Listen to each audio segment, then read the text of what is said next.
Cops laugh at black woman in court freezes when they reveal their darkest DOJ secret. Lisa Davis never anticipated that a routine morning would thrust her into the epicenter of a national scandal. Handcuffed and humiliated by two mocking police officers, she lands in court determined to prove her innocence and fight back. But when the gavel strikes and Lisa stands to testify, the officers brazenly scoff at her pleas until a shattering disclosure from the Point Us Department of Justice turns the entire trial upside down. From malicious secrets to shocking revelations, Lisa's battle becomes more than just her own. It's a stand for justice, truth, and accountability that will topple the very system protecting her tormentors. Lisa Davis woke up to the soft Atlanta sunrise, bathing her apartment in a gentle glow. At 32, she had spent her life in the city, living through its evolution while carving out her own path as a non-profit organizer for an education initiative. She was known among friends and colleagues for her unwavering dedication to improving literacy rates in underserved neighborhoods. On this particular Monday, Lisa had an appointment at the Fulton County Courthouse, but not for any reason you'd expect. Her presence was required as a witness in a small civil case. Her friend Teresa was fighting an unjust eviction, and Lisa had documentation to prove the landlord's duplicity. She had no notion that by day's end she would find herself in the defendant's seat, staring down uniformed officers who sneered at the very idea of her innocence. She navigated the early traffic, the radio news droning about a recent Department of Justice crackdown on police misconduct. Lisa half listened, the stories merging with the daily noise of controversies that rarely felt personal. She parked at a public lot near Pryor Street, grabbed her neatly organized folder of evidence for Teresa's case, and headed toward the courthouse's looming granite facade. As she stepped through the building's metal detector, she smiled at the security guard, Mr. Isaac, who recognized her from community events. "Morning, Lisa. Big day, huh?" she grinned. "Just a small hearing, Mr. Isaac. I'm only here to help a friend out." He returned the smile. "Well, you take care." Lisa walked through the bustling courthouse halls, following the posted signs to Courtroom B14. The corridors were crowded with lawyers juggling briefcases, families hovering in nervous clusters, and defendants glancing uneasily at the uniformed deputies standing watch. The air felt thick, a mixture of anxiety and routine tension. She found Teresa's assigned courtroom and slipped inside. The landlord's attorney, an older man with silver hair, was already pacing in front of the judge's bench. Teresa, looking exhausted, offered Lisa a shaky smile as she took a seat beside her friend. They exchanged a few whispered words. Lisa assured Teresa that she had every piece of paperwork in place. The hearing started quietly.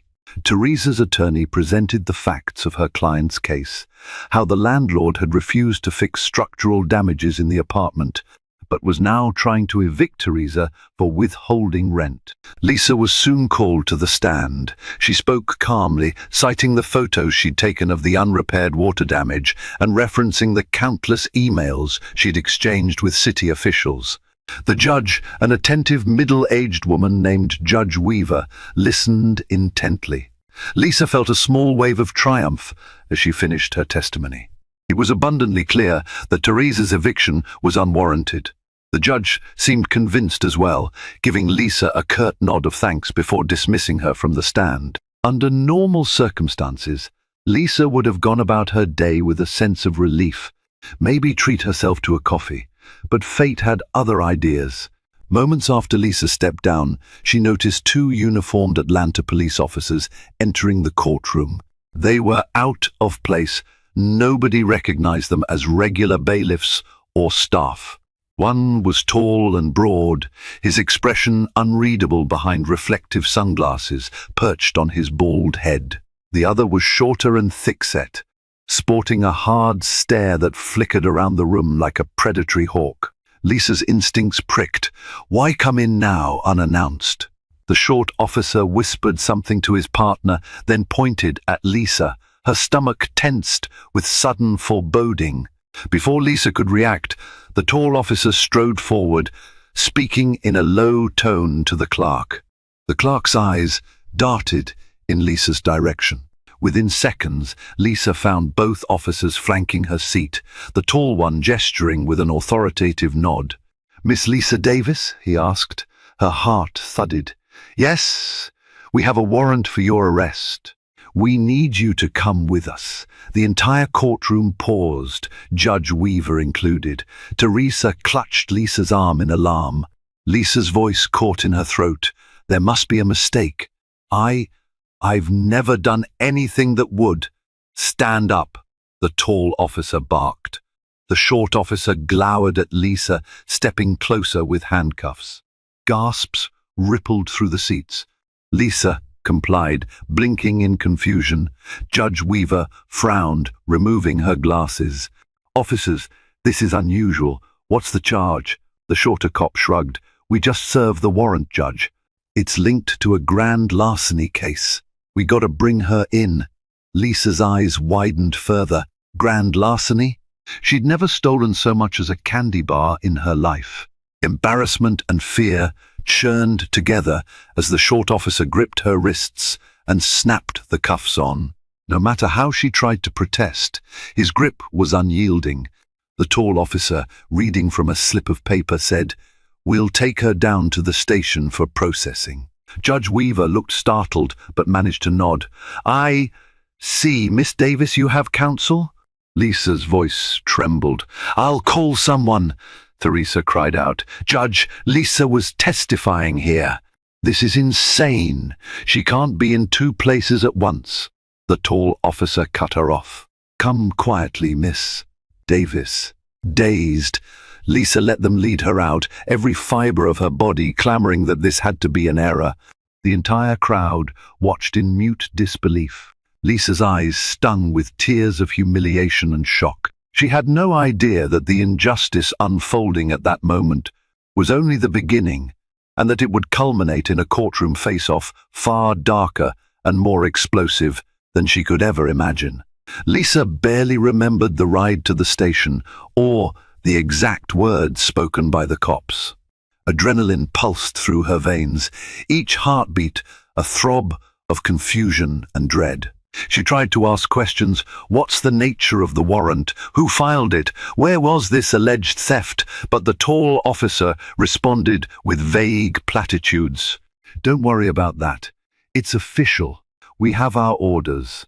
Arriving at the Midtown precinct, Lisa was ushered into a cramped hallway that smelled of cheap disinfectant and stale coffee.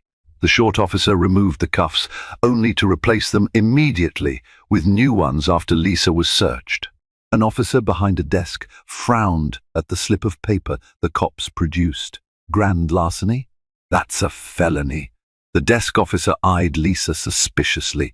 "She doesn't look the type." Lisa flinched, as if that comment did more harm than good.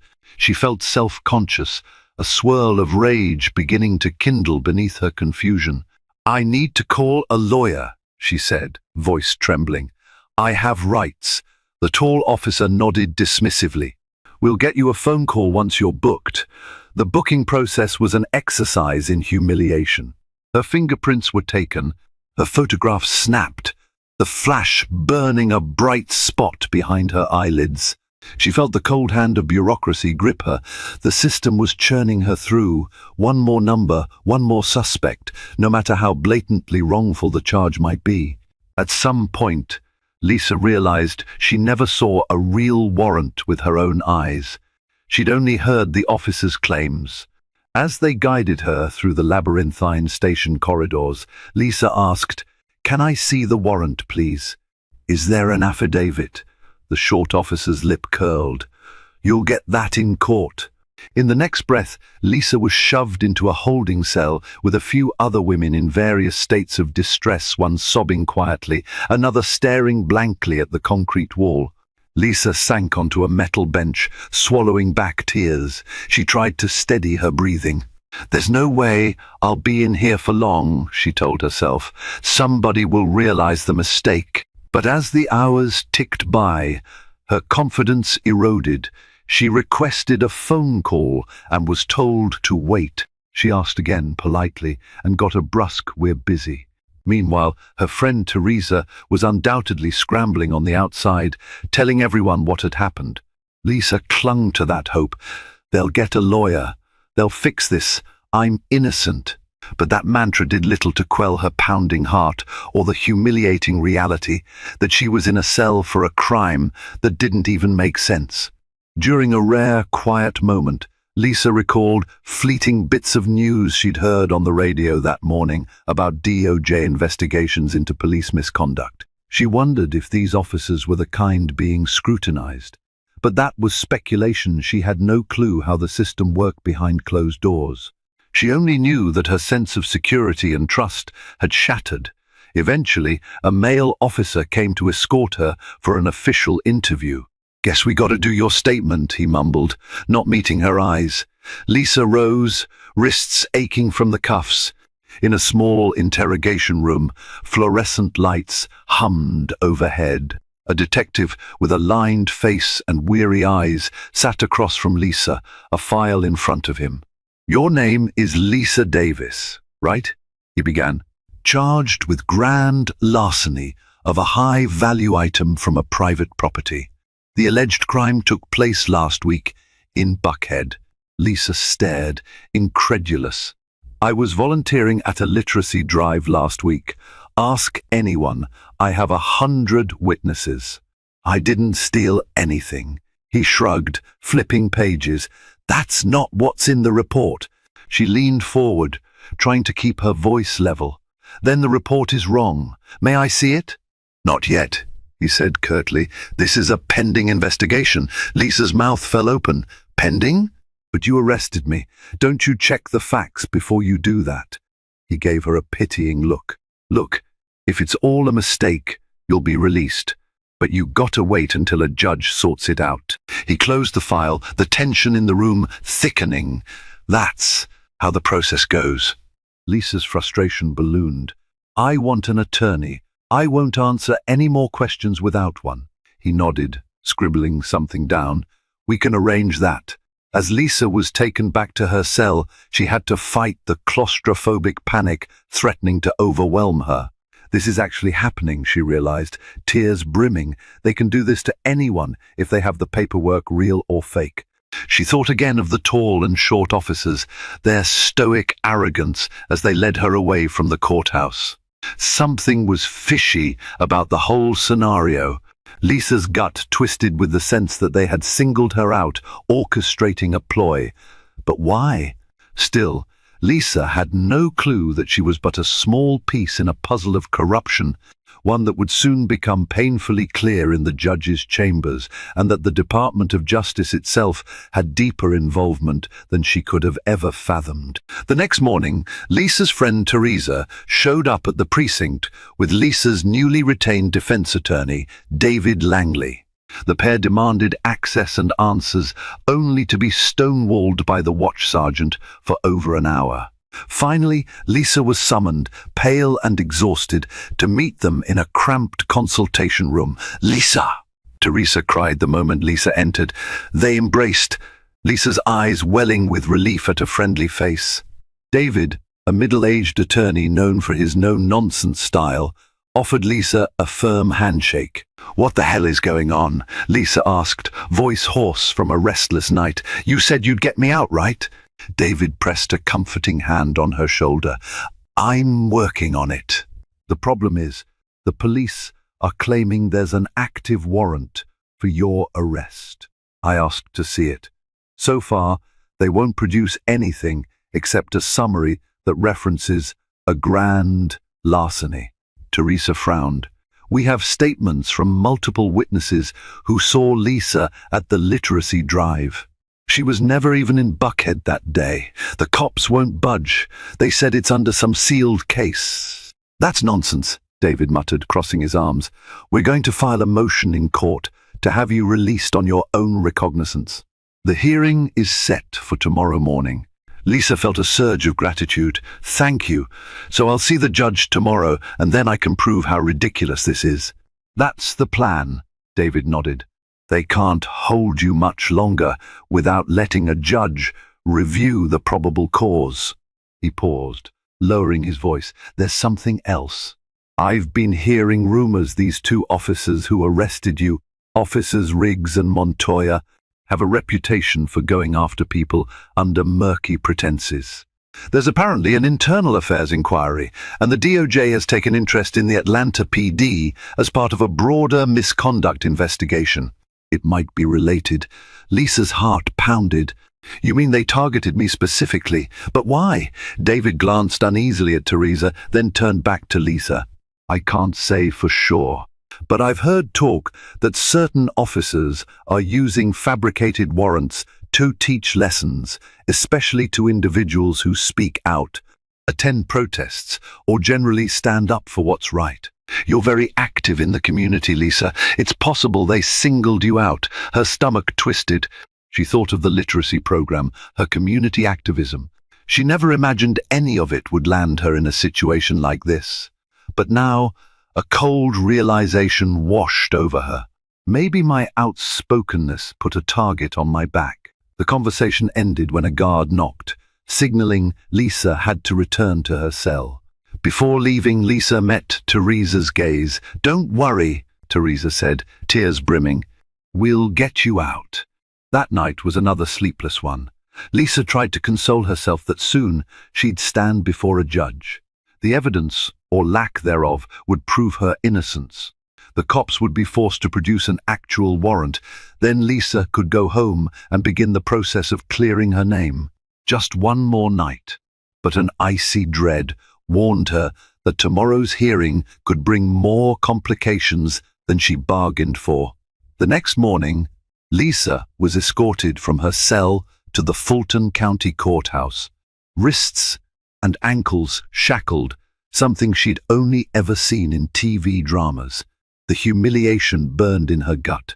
David Langley met her at the courthouse entrance, his face set in a determined scowl. We're up second on the docket, he told her. Judge Goldstein is presiding. Inside the assigned courtroom, Lisa was led to the defendant's table. She recognized the tall officer, Riggs, and the short officer, Montoya, sitting together in the first row behind the prosecutor's table. The instant Lisa caught their eyes, she could see the smug satisfaction in their expressions. Montoya leaned over and said something to Riggs, prompting both men to snicker. Lisa's insides boiled.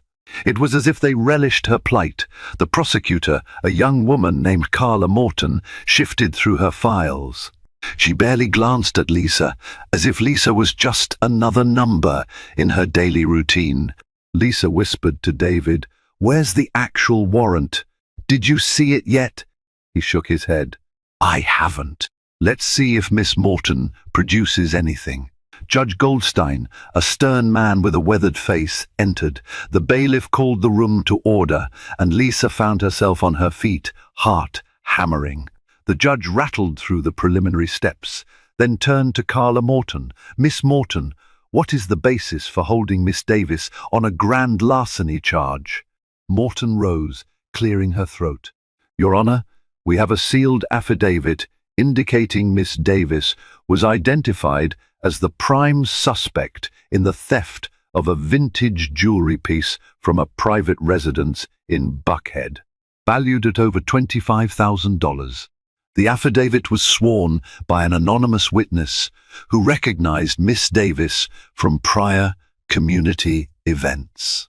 A ripple of disbelief ran through Lisa's mind. An anonymous witness recognized me from community events. Lisa wanted to shout, "That's insane!" But David placed a calming hand on her arm. Judge Goldstein frowned. "Sealed affidavit? Anonymous witness? This is highly unusual for a simple property theft. I'll need to see more specifics." Morton nodded stiffly. "I understand, Your Honor. The matter may involve an ongoing DOJ inquiry, which is why some documents remain sealed." David immediately seized on that. DOJ inquiry? Are we implying Miss Davis is under federal investigation? For what? Morton stiffened. I can't disclose details, but Miss Davis may be tied to a broader conspiracy involving stolen goods. The judge's eyes narrowed. A broader conspiracy? This is quite a leap from a local property theft. What is the probable cause linking Miss Davis to any broader conspiracy? Morton hedged. We, can only present what's in the sealed affidavit. David stepped forward. Then we move for immediate dismissal, or, at minimum, Miss Davis's release on personal recognizance, without producing a shred of tangible evidence beyond a so-called sealed affidavit. The state has no grounds to keep her in custody. Judge Goldstein rubbed his chin. Agreed that probable cause must be established. Miss Morton, can you present anything beyond a statement referencing an anonymous witness? Morton glanced uneasily at Officers Riggs and Montoya. They exchanged a subtle nod. She faced the judge again, expression tight. Your Honor, the Atlanta Police Department states that Miss Davis was recorded by a security camera near the crime scene. She gestured to Riggs and Montoya. Officers can confirm. A hush fell. Lisa's stomach dropped. She'd never set foot in that Buckhead neighborhood at the alleged time. If there truly was a camera, it had to be doctored or a mistaken identity. She turned to the cops, eyes flashing. Montoya's mouth curled into a smirk. Riggs gave a slow, mocking nod. David pressed. Let's see the footage, please. Morton hesitated. It's part of a sealed evidence file. Judge Goldstein tapped his gavel lightly. Miss Morton, the defense is entitled to review key evidence for a probable cause hearing. Unless you can produce it here, in open court, I'm inclined to grant Miss Davis's release. Relief flickered in Lisa. Finally, reason. But that relief was short-lived. Montoya rose from his seat. Your Honor, we just got word from the DOJ that the file is under federal seal. We can't release it publicly without compromising an active inquiry. Miss Davis is considered a person of interest. We are coordinating with the Department of Justice. A stunned silence followed. Lisa felt a chill skitter across her arms. She stared at Montoya in disbelief. Is this entire thing a farce, some twisted scheme? The judge frowned, confusion in his eyes. This is highly irregular. Typically, local grand larceny wouldn't be under federal purview unless there's a multi-state ring or something similar. Riggs piped up, voice smug. Exactly. We suspect Miss Davis was part of a ring targeting wealthy homes in Buckhead, Midtown, and beyond. The feds are paying close attention. A swirl of panic churned in Lisa. She locked eyes with David. This is insane, she hissed under her breath. David's posture tightened. Your Honor, he said, addressing the judge more firmly, this is borderline Kafkaesque. My client has an airtight alibi. She was at a literacy fundraiser with over 30 witnesses. Yet these officers claim there's secret footage, an anonymous witness, and a sealed DOJ file. This so-called evidence is withheld from the court and the defense. We ask for Miss Davis's immediate release. They have zero proof. Morton glanced at Riggs and Montoya, who looked back at her coolly. Judge Goldstein tapped his pen on the bench. Given the contradictory information, I'm inclined to release Miss Davis on bail under the condition she remain in the county until we get clarity from federal authorities. Bail is set at $5,000. Though Lisa was relieved at the prospect of not returning to jail, her mind spun. $5,000 for something that never even happened. Still, it was better than indefinite confinement. David whispered that they could handle the bail quickly.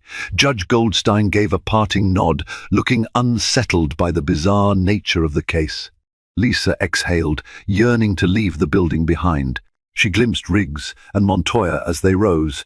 The corners of their mouths turned in mocking half-smiles. Then the unthinkable happened. Montoya let out a low laugh. Only a few in the gallery heard it, but Lisa did. He turned to Riggs and muttered with a sneer, "Let's see how she likes it when the big guns come in." Riggs snickered in response. Lisa's fear mixed with anger. She had the unsettling sensation that this fiasco was far from over. The cops seemed to relish the idea of tormenting her, but why? Lisa's life was unremarkable aside from her activism. What was the real motive here? That question would haunt her for days to come, until she faced them again, this time in a hearing that would blow the lid off more than just her case, unveiling a DOJ secret that even the judge wouldn't see coming. Lisa posted bail that afternoon with the help of Teresa and some of her non-profit colleagues. Walking out the courthouse doors, Lisa inhaled the fresh air as though she'd just resurfaced from a drowning. David was by her side, cell phone pressed to his ear. "I've got calls into the US. Attorney's office," he said, once he hung up. "No one knows anything about a sealed file concerning you, Lisa. At least not officially." He shook his head, frustration evident. "This stinks of a set-up." Teresa linked arms with Lisa protectively. "How could they do this? You must have recourse." Lisa bit her lip, exhaustion weighing on her. "We have to get actual evidence. If we can prove I wasn't in Buckhead, that should kill the entire case." David nodded. "We'll gather every piece of proof we can, footage from the literacy drive, time-stamped photos, social media posts. Something's going on with these cops. My gut says it's bigger than just you." Lisa suppressed a shudder. She couldn't shake the memory of Montoya's mocking grin. She recalled the radio news about a Department of Justice crackdown in Atlanta. Could it be connected? For the next few days, Lisa dove into collecting evidence of her whereabouts during the time of the alleged theft. The literacy drive had happened at the Pittman Park Recreation Center, co-sponsored by the local library. Teresa had snapped dozens of pictures, tagging Lisa in social media posts that all included location stamps. Lisa meticulously compiled them, along with logs showing she was actively using her debit card at a grocery store that morning, and texts she'd sent. She even got statements from the event coordinator, who recalled Lisa handing out books to kids from 9 a.m. to 2 p.m. far from Buckhead. Meanwhile, David hammered on the prosecutor's door, demanding discovery materials. Every time, the response was the same: "It's sealed, we can't provide it." The repeated references to a DOJ directive felt suspiciously contrived. Lisa's personal research turned up no mention of any ring of burglaries or jewelry thefts in Buckhead matching her name or description. Online, the local news had no record of such a high-profile theft. She was chasing ghosts. The tension only grew when Lisa's non-profit received an anonymous donation in the mail, an envelope stuffed with $5,000 in cash, with no return address. Lisa's eyes widened at the sight of the crisp $100 bills. A short note read, "Drop the fight or face the consequences. We're watching." Lisa's blood ran cold. She immediately handed it over to David, who then contacted the police about the threat. Yet no official follow-up came from the precinct. Lisa suspected the same corrupt officers might be behind it. David suggested hiring a private investigator. A real name, a strange clue. That's when Lisa got a lead from an unexpected place. A longtime friend from her church mentioned that Officer Montoya had a shady past. He'd been mentioned in an Atlanta Journal-Constitution article years ago, linked to a brutality complaint. The name of the journalist covering the story was Bill Rankin, a well-known reporter on legal affairs. Lisa reached out, hoping he might have some insider knowledge. By a stroke of luck, Bill Rankin still had some old files and sources. They met discreetly in a coffee shop near Piedmont Park. Lisa explained her predicament. Rankin, adjusting his glasses, listened intently. "Montoya was on my radar a while back," he said, flipping through an old notebook. "But the case never went anywhere. He's rumored to have connections with certain superiors who protected him from disciplinary action. There was talk of tampering with official records too, though it was never proven. A chill crawled up Lisa's spine, so he might be forging evidence or warrants. Rankin nodded gravely. Wouldn't be the first time. If Montoya's forging documents or using a judge's stolen stamp, that's a serious crime. And if Riggs is in on it too, you're dealing with at least two dirty cops. The question is, why you? Lisa sighed. All I do is run a non-profit, unless they see me as an easy scapegoat or they think I'll roll over. She paused. But I won't. I can't. Rankin offered a sympathetic smile. I'll poke around, but be careful.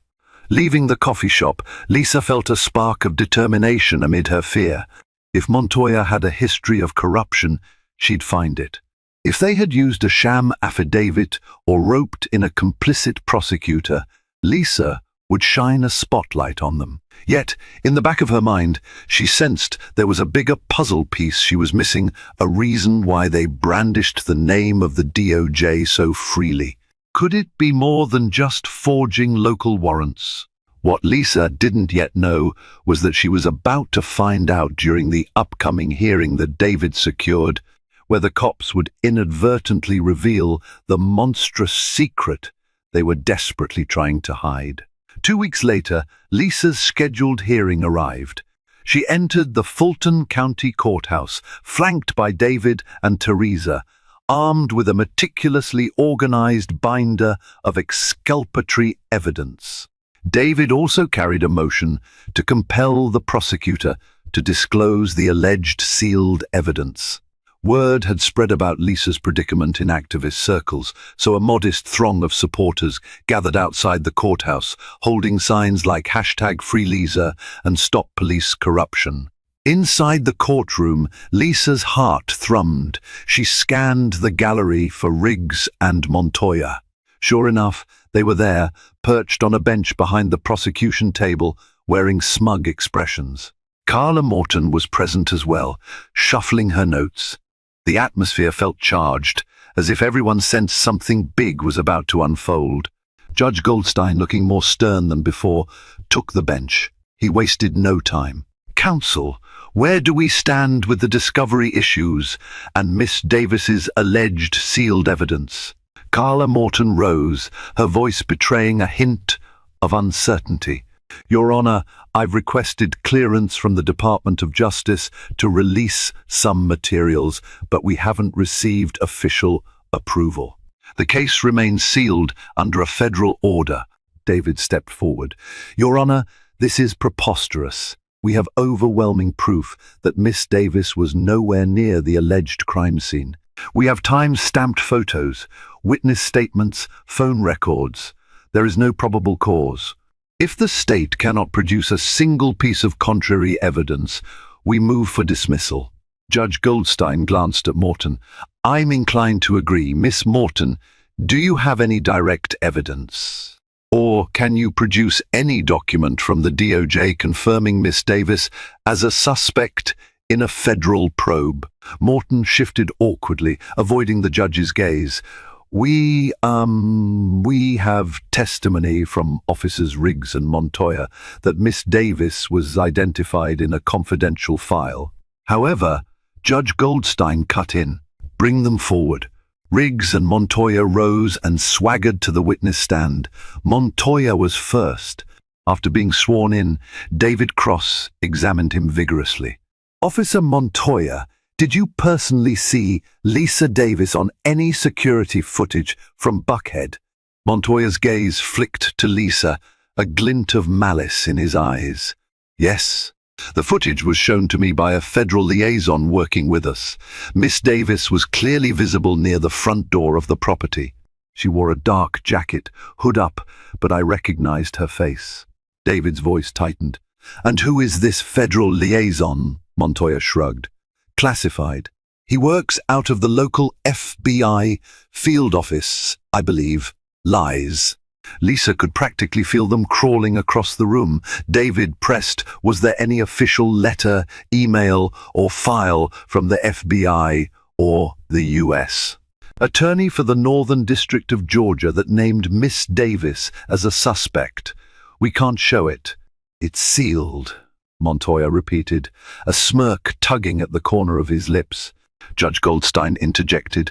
Officer, do you realize I can require an in-camera review of these so-called sealed documents? I'm a judicial officer.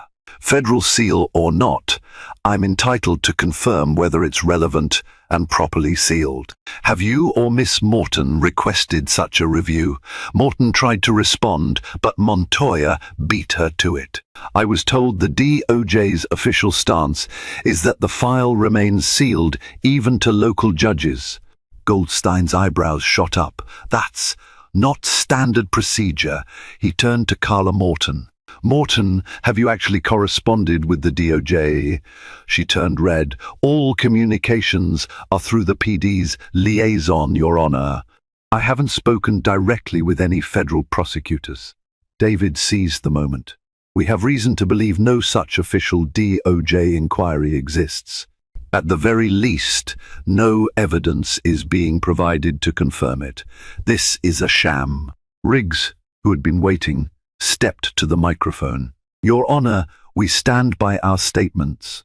We also have reason to believe Miss Davis is connected to extremist groups under federal watch. If you dismiss this case, you might be interfering with a national security operation. A hush fell. Lisa's mind reeled. Extremist groups? She was a community volunteer who organized kids' reading programs, not a saboteur. Judge Goldstein rubbed his temples. Officer Riggs, you understand the severity of that claim, correct? If Miss Davis is indeed under a national security investigation, the Point Use Attorney's Office would have filed the relevant paperwork. They have not. I have a direct line to the federal courthouse. Has anyone from the federal side contacted me? No. This is extremely irregular. Riggs's jaw clenched.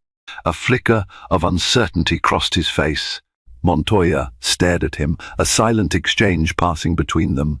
Lisa sensed the tension. Something was about to unravel. Suddenly, the doors at the back of the courtroom swung open. Two men in dark suits strode in, escorted by a uniformed bailiff who looked frazzled. The first man flashed a badge. Your Honor, I'm Special Agent Russell from the FBI's Internal Investigations Division. We need to speak. All eyes turned. The tension soared. Lisa's heart thundered. The FBI? Now? Judge Goldstein stiffened. Agent Russell, this is unexpected. We're in the middle of a hearing. What is the meaning of this? Russell glanced at Lisa, then at Riggs and Montoya. We have reason to believe false claims have been made regarding a DOJ or FBI seal on evidence. My partner and I are here to clarify that no such sealed case exists against Miss Davis. In fact, Officers Riggs and Montoya are the subjects of an ongoing federal investigation for forging warrants and misusing Department of Justice credentials. A collective gasp swept the courtroom. Lisa's eyes darted to Montoya, whose face had gone sheet white. Riggs balled his fists. Carla Morton looked dumbfounded, flipping through her papers in panic. The judge leaned forward, voice taut with incredulity. You're telling me this entire claim of Miss Davis being under investigation was a fabrication by these two officers? Russell nodded grimly. Yes, Your Honor.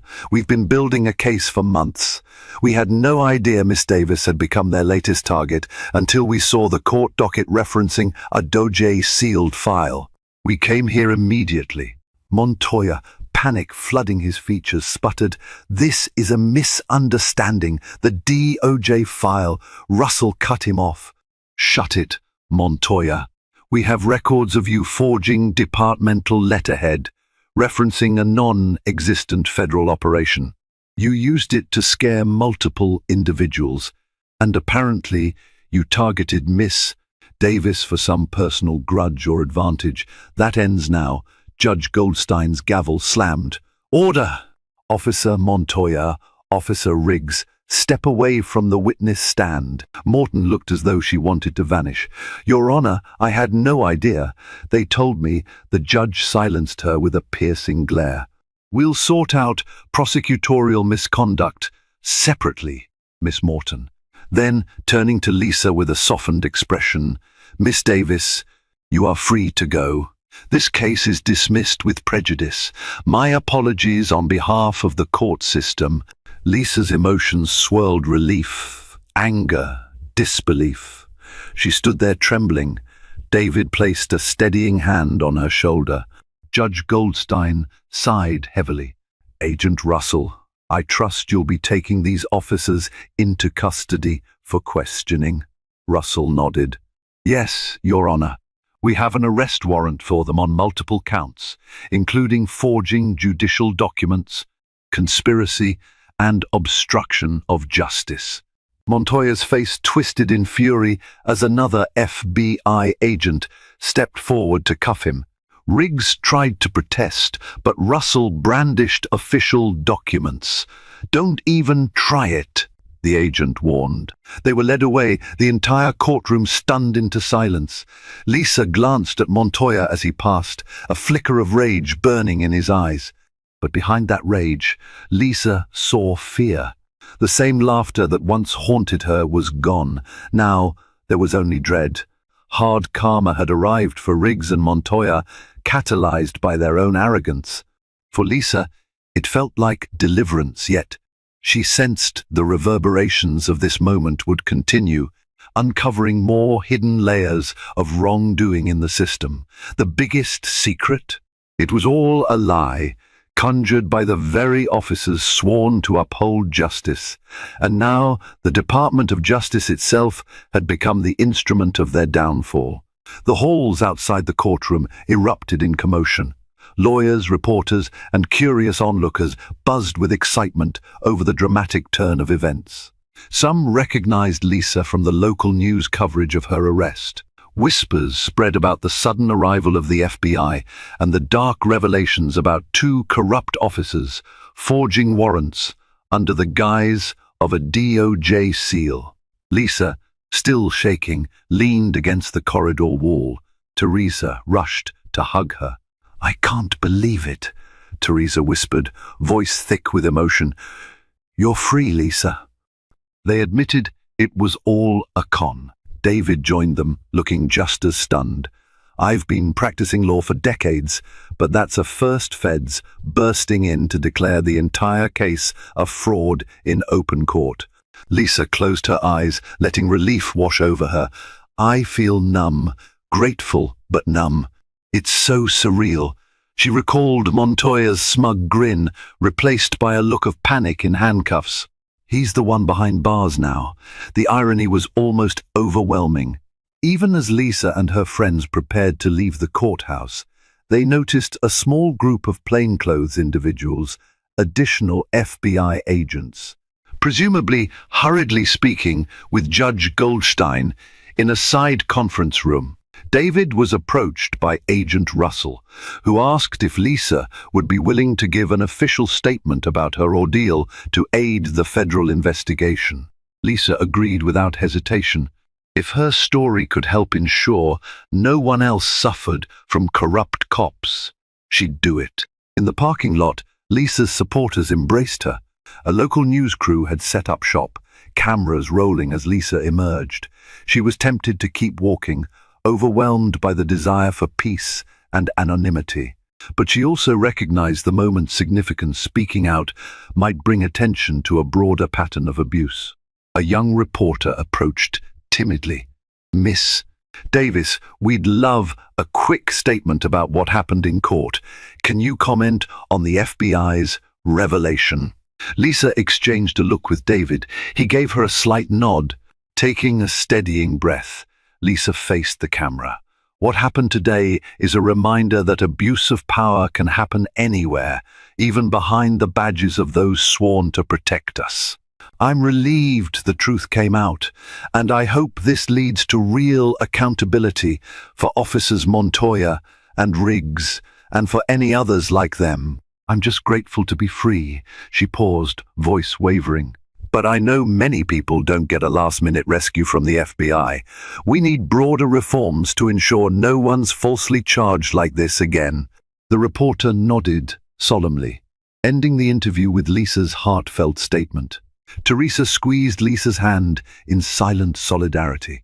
With the immediate crisis behind her, Lisa tried to steady her breath. She wanted nothing more than to go home, hug her parents, and reclaim the pieces of her normal life. But deep inside, she suspected her battle for justice had only begun. For a few days, Lisa tried to return to normalcy, catching up on the non-profit's business, sorting through neglected chores, and decompressing from the nightmare. Yet the news cycle was relentless, swirling with updates about Montoya and Riggs. Local headlines read, "Corrupt officers used fake DOJ warrant scheme," and the story spread nationally. People of all backgrounds expressed shock and outrage at how easily two cops fabricated federal documents to terrorize innocent citizens. Then came a development that sent fresh shockwaves through Lisa.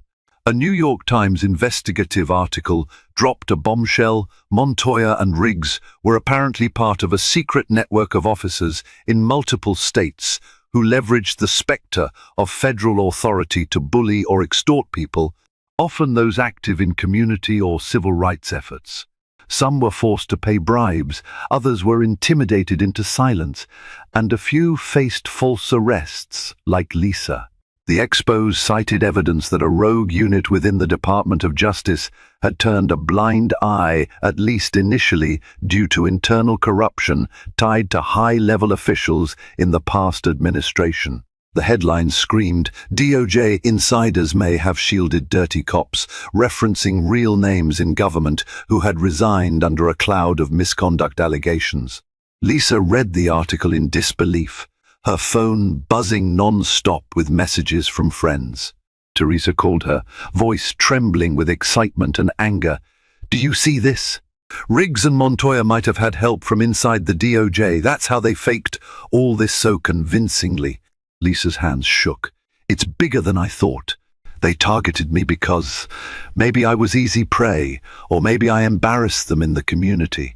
But they believed they could hide behind false federal authority, possibly with the help of someone on the inside. God, it's terrifying." With a sense of trepidation, Lisa realized the fight was no longer just about her name being cleared. It was about dismantling a system that allowed such treachery. The FBI insisted they were cleaning house now, but Lisa couldn't help but wonder how many had already been victimized, and how many cops like Montoya and Riggs remained on the force, protected by hidden alliances. Amid swirling media coverage, Lisa received a call from Special Agent Russell, the FBI investigator who exposed Montoya and Riggs in court. He invited her to a meeting at the Atlanta FBI field office to discuss additional information about the broader corruption ring. Lisa arrived at the sleek building, nerves on edge. Agent Russell greeted her in the lobby. "Miss Davis, thank you for coming. We appreciate your help." He led her through security into a conference room where another agent, a woman named Nicole Tran, sat flipping through files. Lisa could see Montoya's mugshot pinned to a board, lines drawn to other faces Lisa didn't recognize. Russell gestured to a seat. "What we've uncovered so far is extensive. Montoya and Riggs are just one piece of a puzzle. They used forged signatures from a since-retired DOJ official who was part of an internal corruption scandal. We believe at least a dozen false warrants were created over the past 3 years, targeting people who engaged in activism or even people who simply questioned police authority. It's vile." Lisa listened, heart pounding. "How can I help?" Tran smiled gratefully. "We're collecting victim statements to present a robust case. We also might ask you to testify if any of these matters go to trial. Your story is especially important because you have such solid evidence disproving the claims against you. Lisa swallowed hard, the magnitude of it sinking in. I'll do whatever it takes. People need to know the truth. Russell nodded. We also discovered Montoya was funneling hush money to keep certain victims quiet, particularly those who had less power or resources. We found a ledger referencing a code name, Operation Crosshairs. Some entries note amounts paid by or offered to targets. We suspect your name might be in there, given that mysterious envelope you received. They wanted you to drop your fight and disappear quietly. Anger flared in Lisa's chest. What if I had taken that money? They'd keep doing this to others, with no consequences. Tran's eyes were solemn. Exactly. The silver lining is that you refused. Now you're a key witness. And thanks to your case, we're closer than ever to dismantling this entire ring. Lisa exhaled, a mix of relief and determination. I'm in, whatever you need. She left the FBI office that day with the weight of a broader mission on her shoulders. If Montoya and Riggs' darkest secret was that they had backing or at least cover from a small network within the DOJ, Lisa wanted to be sure the entire pipeline collapsed. She felt a renewed sense of purpose, a path from victim to advocate, shining a light into the darkest corners of law enforcement corruption. A few weeks passed, and Montoya and Riggs faced federal charges. Their high-profile arrest and the additional revelations triggered a wave of public outrage in Atlanta. Lisa found herself at the center of a movement, with activists and community leaders rallying to address police accountability. She was invited to speak on panels, local news segments, and even a CNN primetime show. Initially overwhelmed by the sudden spotlight, Lisa leaned on Teresa and David for moral support. She also connected with other victims whose stories mirrored her own, many lacking Lisa's resources or luck. Their tales were harrowing. Families torn apart, unjust imprisonments, entire communities living under fear of unscrupulous cops brandishing false authority. During one televised town hall organized by the Atlanta Journal-Constitution, Lisa took the stage alongside city officials, local civil rights icons, and a representative from the mayor's office. The conversation touched on police reform, the balance of power, and how the system had failed so many. Lisa waited her turn, heart pounding, but when she finally spoke, her words carried a raw earnestness. "This isn't just about me," she said into the microphone, voice steady. "I was lucky enough to have friends, legal counsel, and the FBI stepping in at the 11th hour. But what about the thousands of people nationwide who don't? Corruption seeps through cracks in the system when we look away. We need more transparency and warrants, more civilian oversight. We need to rid our police forces of bad actors before they can build networks of injustice." Her speech elicited a standing ovation from much of the crowd. She spotted Bill Rankin, the journalist, smiling in the audience. For Lisa, it was a profound moment of turning personal trauma into advocacy. However, the day after the town hall, Lisa received a text from an unknown number that read, "Watch your back." She froze, fear stinging her veins. Could Montoya or Riggs have allies still free?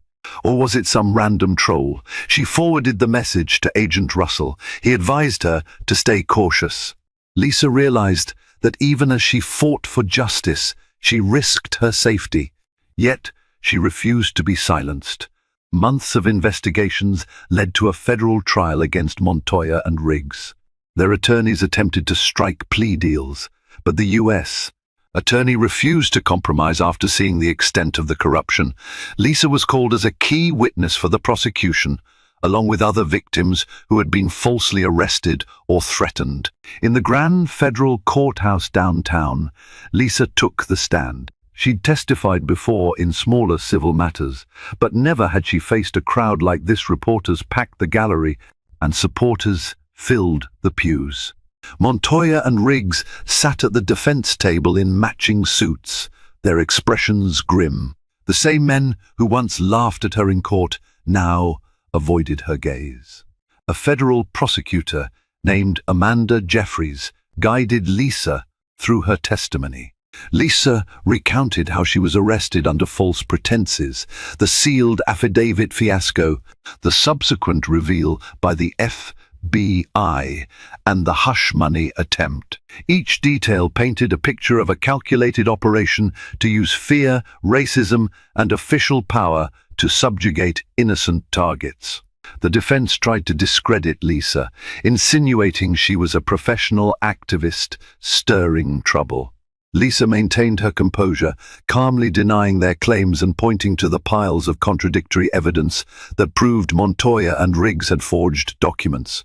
The jury saw the relevant exhibits, phony warrants, typed references to a non-existent DOJ file, and forged signatures from a former DOJ official. It was damning. After a tense week of testimony from multiple witnesses, the jury deliberated for 3 days. When they returned with the verdict, Lisa sat in the front row, heart pounding. The 4-person rows announcing each count: forgery of federal documents, guilty; conspiracy to violate civil rights, guilty; obstruction of justice, guilty. Montoya hung his head. Riggs stared at the table, eyes wet with tears. The once arrogant smirks vanished under the crushing weight of accountability. Hard karma had come indeed, as they now faced years behind bars. When Lisa stepped outside the courtroom, a wave of cameras flashed. Agent Russell offered her a handshake. "Your testimony was crucial," he said. "You helped bring them down." Lisa nodded, tears of relief sliding down her cheeks. "I just hope it sends a message that no one is above the law." With Montoya and Riggs sentenced to lengthy prison terms, Lisa found a measure of peace. Still, the sense of betrayal lingered. She poured her energy into her non-profit, newly renamed the Justice Pages, expanding its scope to include legal awareness workshops. Lisa collaborated with local attorneys, advocacy groups like the ACLU, and journalists to teach communities about their rights, how warrants work, and the importance of documenting police encounters. The final vestiges of the darkest DOJ secret continued to unravel. Additional corrupt officers in other jurisdictions were exposed, and a few mid-level bureaucrats in the Department of Justice resigned under investigation for ignoring or enabling such misconduct. Nationwide, Lisa's case became a symbol for the power of collective effort when the FBI, honest legal professionals, the press, and an outspoken victim all align. The truth can topple even the most insidious conspiracies. In her personal life, Lisa reconnected with joys she had set aside during the ordeal, reading for pleasure, going out with friends, attending local music festivals. People often recognized her now, some thanking her for taking a stand, others sharing stories of their own encounters with police overreach. Lisa found it healing to listen, to empathize, to remind them that hope for reform was real, though not always swift. On a crisp Saturday morning, Lisa took a solitary walk through Piedmont Park. She paused by the pond, reflecting on the chaotic months behind her. She remembered the fear of that first day in handcuffs, the tears in the holding cell, the fury she felt watching Montoya and Riggs laugh at her in court. Now, they were the ones behind bars, their entire scheme laid bare for the world to see. As sunlight danced on the water, Lisa closed her eyes. This was her new chapter, one shaped by pain, but now forging resilience and purpose. She was no longer just a target of police corruption, she was a catalyst for accountability. Hard karma had indeed come for the perpetrators, but Lisa's role was to ensure the system itself changed, so fewer people faced that same nightmare. Thank you for joining Lisa Davis on her harrowing quest for truth and justice. From the moment those two corrupt cops mockingly placed her under arrest, to the dramatic courtroom showdown where their ugliest secret was finally exposed, Lisa's journey is a testament to resilience and courage. It shows that even when the system appears stacked against you, vigilance, unity, and a refusal to remain silent can spark real change. If her story resonates with you, help amplify its message. Like this video to show your support, share it across your social media to spread awareness, and subscribe to our channel for more powerful narratives that shine a spotlight on courage in the face of corruption. Together, we can fuel conversations that hold power to account and ensure that justice prevails even when the odds seem impossible.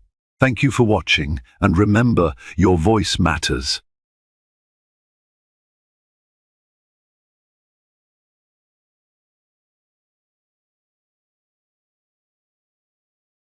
Police officer mocks black woman in court, not knowing she's a Secret Service operative.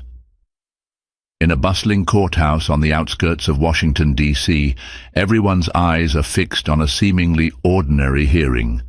But this is no regular day. A seasoned police officer, arrogant, sure of his power, openly disrespects a young black woman as if she were beneath him. Little does he know, she carries more secrets in her briefcase than most people do in their entire lives.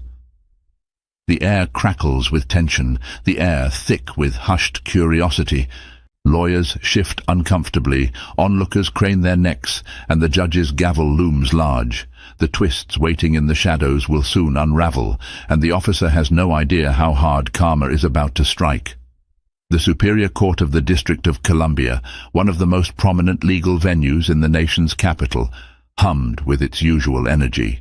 On any given morning, the line of people waiting to enter the courthouse wound past the high marble columns and around the sidewalk. Attorneys bustled through the foyer with briefcases stuffed full of documents, their expressions tense with the day's battles. Court clerks hurried between hallways to deliver last-minute files. Plaintiffs, defendants, family members, and curious onlookers alike filled the space with a hum of whispered conversation and anxious footsteps. And in the midst of it all stood Officer Derek Milford, a tall figure in a crisp blue uniform, adorned with the insignia of the Metropolitan Police Department, MPD. He had come to testify in a minor case, at least that was how he viewed it. A routine hearing involving a traffic stop and a possible altercation, nothing out of the ordinary, or so he thought. Officer Milford was known among his peers for being overly self-assured, sometimes crossing the boundary into blatant arrogance. He prided himself on his impeccable record of arrests and citations, yet behind the commendations pinned to his chest lay a reputation for stepping on the line of impropriety, especially when the defendants were people of color. That day he strolled into the courthouse with a swagger that dared anyone to challenge him. Behind him trailed a junior officer, fresh out of the academy, arms laden with folders and notes. Officer Milford barked orders at this rookie, paying no mind to the fact that everyone within earshot could hear the sharpness in his tone. He had a way of drawing attention whether he wanted it or not, and today he seemed in the mood for an audience. The hearing was scheduled in Courtroom 5A, presided over by Judge Linda Monroe, a no-nonsense woman whose gavel was as stern as her moral compass. She was known for her dedication to fairness. Many a seasoned attorney had faced a tough day in her courtroom if they attempted any cheap tricks. Most believed that if you came into Judge Monroe's domain, you'd better be ready with facts, logic, and respect. 10 minutes before the hearing commenced, Officer Milford sat at one of the benches inside the courtroom, flipping casually through his notes. He cast a bored gaze over the others present, the attorneys, the legal interns, a handful of spectators. His eyes landed on a black woman who looked to be in her late 20s, sitting quietly, dressed in a sleek black suit. She was elegant, her posture upright, her expression calm. Something about her exuded a quiet intensity that might have struck a less smug observer. Yet Milford's eyes lingered only briefly before moving on. barely acknowledging her presence. He turned his attention back to the thick file in his hands, mentally preparing for his testimony. The case involved a traffic stop he'd performed 2 months ago in southeast D.C. on a man named Jordan Robertson. Robertson had allegedly run a red light. Milford claimed the driver resisted arrest, leading to a scuffle. But the defendant's attorney had introduced evidence suggesting excessive force, citing bruises and a forcibly removed license plate. Milford found the challenge laughable. He had done things by the book, or at least in a manner he deemed justified. As the minutes ticked away, a quiet tension filled the air. People usually filed in for such routine hearings with mild interest, but something about this day felt different. It was as if the air was thick with unspoken secrets that had yet to reveal themselves. Even the judge's clerk, an otherwise composed young man, seemed antsy as he arranged the day's docket on the judge's bench. When Judge Monroe finally took her seat, she surveyed the room with measured authority. She announced the start of the proceedings, her voice echoing off the wooden panels. "Let's begin with the case of the District of Columbia versus Jordan Robertson. Officer Milford, please take the stand." Milford rose, his chin held high, his steps purposeful. In his mind, this was just another day of routine questions and answers, after which he would walk out victorious, content that his version of events would hold. Yet, as he was sworn in and settled onto the witness chair, he couldn't help but notice the same black woman from earlier, now sitting at the counsel's table beside the defense attorney.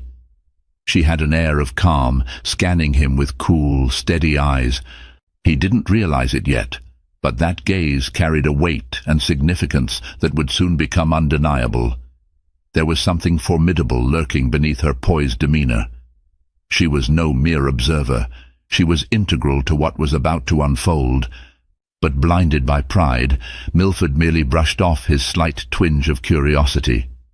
What no one else knew at that moment, save for a select few in her inner circle, was that this unassuming black woman was Kendra Patterson, a highly trained agent of the United States Secret Service. And though she was dressed as a young associate attorney, her presence in that courtroom had little to do with standard legal practice and everything to do with a covert mission that would soon converge with Officer Milford's arrogant display. Milford might have felt safe in his bubble of presumed superiority, but the threads of fate were already weaving themselves into a tapestry far more complicated than any traffic violation hearing. And as he cleared his throat to answer the first question from the defense attorney, he had no idea that his life was about to change forever. Before stepping into courtroom 5A, Kendra Patterson had rehearsed her role meticulously. She hadn't become part of the Secret Service by accident. She had spent years honing her analytical skills, physical prowess, and emotional fortitude. In a field still heavily dominated by men, especially white men, she had navigated every obstacle with grace, intelligence, and a determination that left even her mentors in awe. She could blend into crowds effortlessly or command a room with little more than a quiet word. Today, though, her mission required her to observe Officer Milford up close. Her assignment wasn't simply about investigating a corrupt policeman. The reach of her operation extended to a suspected smuggling and money laundering ring within certain corners of law enforcement. High-level criminals had found ways to exploit their connections with certain officers in the city, officers who abused their badge for personal gain. Over the past few months, Kendra had been operating under deep cover, carefully amassing details on individuals who might be part of a dirty pipeline funneling illicit goods through the city. It was a delicate balance. Her job demanded she remain inconspicuous while also extracting vital information. She had attended various traffic court hearings and minor trials, disguised as a junior associate for a respected law firm on K Street. She'd quietly gleaned intel about certain officers who showed patterns of questionable conduct, forging a web of data to see who might be involved in larger, more dangerous conspiracies. Officer Derek Milford had come under her radar after a few red flags popped up, disproportionate stops in minority neighborhoods, an unusually high number of lost pieces of evidence, and an off-the-record comment from another official that he'd once bragged about making extra cash on the side. Nevertheless, it remained to be proven whether Milford was a mere bully in uniform or something far more insidious. Kendra was here to find out. As the hearing started, Kendra observed Milford's demeanours. She took note of every smirk, every dismissive glance, and the edge in his voice when he answered questions. Even from a distance, she could tell this man believed he was untouchable. He took pride in how he bent the narrative to fit his version of the truth. When the defense attorney brought up the possibility of an excessive force complaint, Milford responded with a clipped, "I only used reasonable force necessary to subdue the suspect," injecting the kind of condescension that set Kendra's teeth on edge. What Kendra found particularly telling was how Milford seemed less concerned about the legal matter and more offended that anyone would dare question his authority.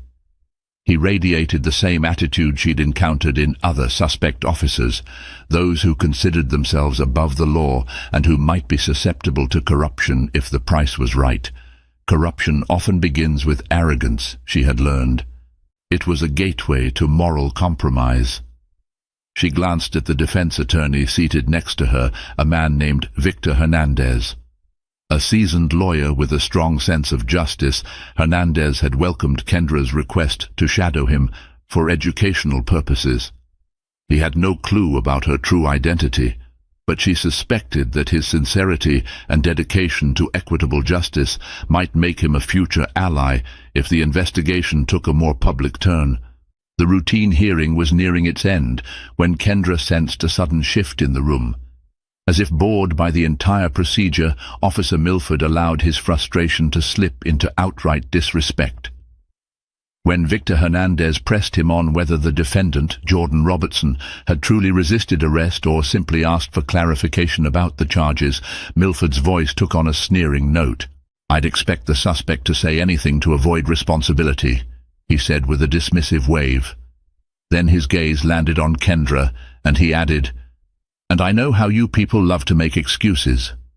Always the victim, never accountable. Typical." A collective pause rippled through the courtroom. No one missed the implication of "you people." A mild flush crept over Judge Monroe's cheeks. She fixed Milford with a glare that could slice steel.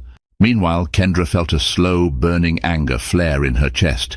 It wasn't the first time she'd heard such loaded language, but something about Milford's easy gall, his brazen confidence in his own untouchability, made her blood run hot. "Officer Milford," the judge warned sternly, "keep your commentary focused on the facts of this case. Refrain from personal remarks." Milford shrugged, still wearing that arrogant smirk. He looked around the room, evidently relishing the shock value of his words. Some of the spectators shifted uncomfortably in their seats. Victor Hernandez stood still, silent for a moment, measuring the impact of Milford's words. Kendra kept her expression neutral, reminding herself she had to stay in character. She was here as an associate, not an agent. She couldn't break cover by retaliating, but inside a fire had been lit. This was no longer just about a suspicious officer. It had become personal, yet she reminded herself to keep composure. Personal emotions could cloud judgment, but they could also be harnessed as fuel. It occurred to her in that moment that if Milford believed he could get away with such blatant disrespect in open court, he might also believe he could operate under the radar in other ways, possibly the bigger crime she was investigating. She had to continue to observe. The question remained whether his arrogance was linked to deeper criminal activities.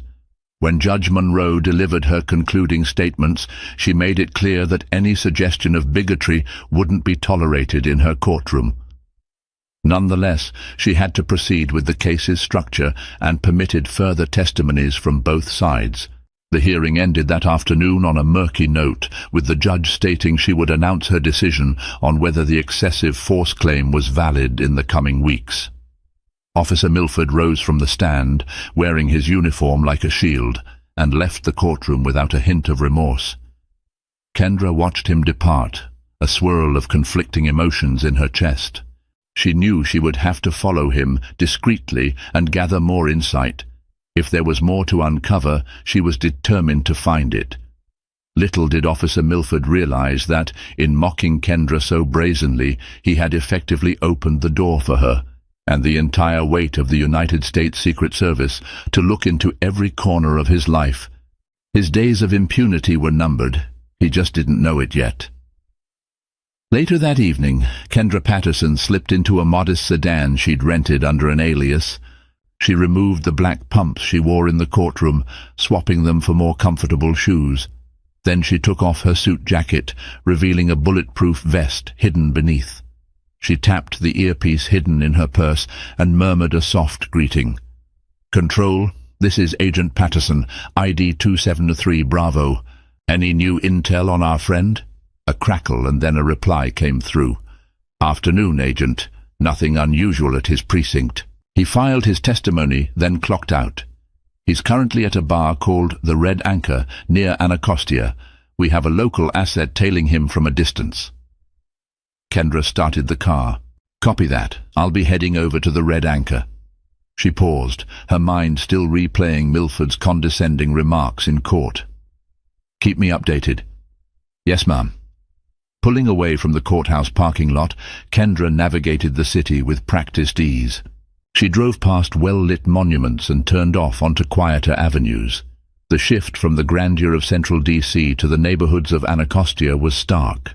Boarded-up windows, cracked sidewalks, and the occasional flash of blue police lights told the story of a community often neglected. The Red Anchor was tucked away in a nondescript corner, its neon sign flickering ominously. The bar's windows were covered with metal bars that had probably been installed after a few break-ins. Parking a block away, Kendra pulled on a hoodie and glanced at her reflection in the rearview mirror. She traded her office ID for a fake driver's license. Next, she donned a baseball cap and glasses to obscure her face. She strolled casually down the sidewalk, passing a group of local teens who eyed her suspiciously. A quick nod from her, and they went back to their animated conversation, letting her continue unnoticed. The lights from the Red Anchor spilled out onto the pavement, turning the night air a lurid orange. Inside, stale cigarette smoke mingled with the smell of cheap beer. A jukebox in the corner warbled an old R&B tune, and the dim lighting hid the worst of the bar's worn-out furniture. The place wasn't crowded. A few people nursed their drinks at the bar, and others sat at tables talking in low murmurs. Kendra kept her gaze moving, scanning for the tall, uniformed figure she'd seen in court. Sure enough, there he was, Derek Milford, leaning on the bar, still dressed in the same uniform pants and undershirt. He had removed his duty belt, though, presumably leaving it in his car or at the precinct. He looked perfectly at ease, chatting with a scruffy middle-aged man who wore the frayed uniform of a security guard. Kendra moved to a table on the other side of the room, within earshot. She positioned herself so the overhead TV playing sports highlights gave her an excuse to face their direction. Then she waited, letting her training take over, listening, observing. She was adept at reading lips and body language. Even in the noisy environment, she caught enough snippets of their conversation to glean some context. Milford and his companion were complaining about the system, referencing how the department wouldn't stand by a good cop if trouble arose. Milford grumbled about the hearing, mentioning some incompetent lawyer and that smug woman, throwing in a racially charged epithet that turned Kendra's stomach. His companion merely nodded, throwing out occasional curses toward the bureaucracy of city government and soft judges. It was the next part of their conversation that piqued Kendra's interest. Milford, after taking a swig of beer, leaned in closer to the other man and said, "You know, next Tuesday we got another run. Same route as usual. I'll be sure to clear the area. You just make sure your boys do it fast. We got word from the top that the FBI's snooping around." Kendra's pulse quickened. A run, clearing the area, the FBI's snooping. This sounded suspiciously like the kind of arrangement her team had been looking for, dirty money or contraband being moved around the city, with a cop or multiple cops ensuring safe passage. Her heart pounded, but her training kept her expression neutral, glued to the flickering sports on the TV. Then Milford said something that made her ears perk up even more. They told me if I can't keep my mouth shut and handle it, they'll find someone else. I'm not losing the extra cash. Not now, especially with all the eyes on me after that court hearing. I swear, if that lawyer tries any more stunts, I'll—" He ended in a slur of profanity. His companion patted his shoulder, trying to calm him down. Whatever was happening next Tuesday was clearly crucial, and Milford was part of the protective detail, using his badge to facilitate something illegal. Kendra's mission had just taken a tangible turn. This was bigger than just a racist cop with a chip on his shoulder. This was potential conspiracy. Moving quietly, Kendra got up and left a few bills on the table. She exited the bar without so much as a glance at Milford. Once outside, she took a breath of fresh air to clear her lungs of the smoky interior. She murmured a nearly silent directive into her phone's voice recognition. Noted. Illegal run next Tuesday. Possibly contraband. Officer involved, Derek Milford. As she walked back to her car, she wondered whether she'd have enough time to assemble a small team to intervene. The Secret Service typically focused on financial crimes, counterfeiting, and protection details for high-level officials, but in recent years they had expanded their scope. Criminal enterprises involving money laundering and corrupt officials often crossed their desk, especially if it threatened national security or involved forging currency. Milford's operation could be part of a much broader ring. Kendra needed more details: timing, locations, additional accomplices. She also needed to ensure her cover remained intact.